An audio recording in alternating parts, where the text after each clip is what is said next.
Cricket के लिए आज आइडियल वेदर, पर देखना ये है कि ये पिच आज कैसा बिहेव करती है।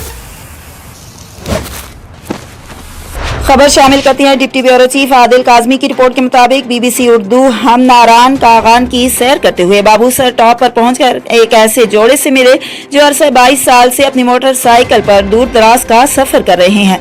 उन्होंने सैयद आदिल काजमी बीबीसी उर्दू को इंटरव्यू देते हुए कहा कि उनका नाम मोहम्मद वसीम है, वो एक मोटरसाइकिल मैकेनिक हैं और कसूर में रिहाइश पजीर हैं। उन्होंने गिलगित सकर्दू, चाइना बॉर्डर, कागान, नारान, सवात, कालाम, सेहोन शरीफ, कराची, रावलपिंडी, सियालकोट, पाकिस्तान में मुख्तलिफ जगहों पर उन्होंने अपनी बीवी के साथ मोटरसाइकिल पर सफर किया। उनके 4 बच्चे हैं मगर वो हमेशा मियाँ बीवी ही सफर पर निकले।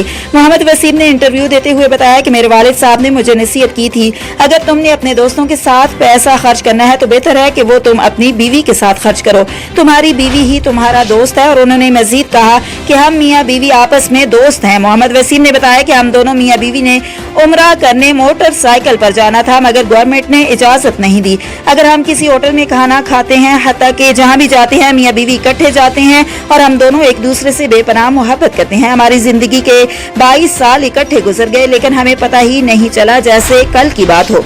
उन्होंने बीबीसी उर्दू को इंटरव्यू देते हुए कहा कि पाकिस्तान की हर जगह ही खूबसूरत है मगर सेहोन शरीफ का रंग ही अलग और मुख्तलिफ है, वहाँ जाकर उनकी रूह को सुकून मिलता है। मोहम्मद वसीम साहब ने मजीद कहा कि उन्हें तो ऐसे लग रहा है जैसे उन्होंने अभी तक दुनिया देखी ही नहीं है। ये मोहम्मद वसीम और उनकी बीवी की मोहब्बत की एक लाजवाल कहानी है जो कि दूसरे मियाँ बीवी को भी ये दरस देते हैं कि आपस में मोहब्बत प्यार से इसी तरह जिंदगी गुजारें और जिंदगी को अपनी बीवी बच्चों के साथ एंजॉय करें, एक दूसरे के दुख दर्द में एक दूसरे का साथी बने। मजीद खबरों और अपडेट्स के लिए हमारे साथ रहिए। पिच बॉलर्स के लिए कंफर्टेबल है, looks promising. Bring out Surf Excel, दागों के चैंपियन।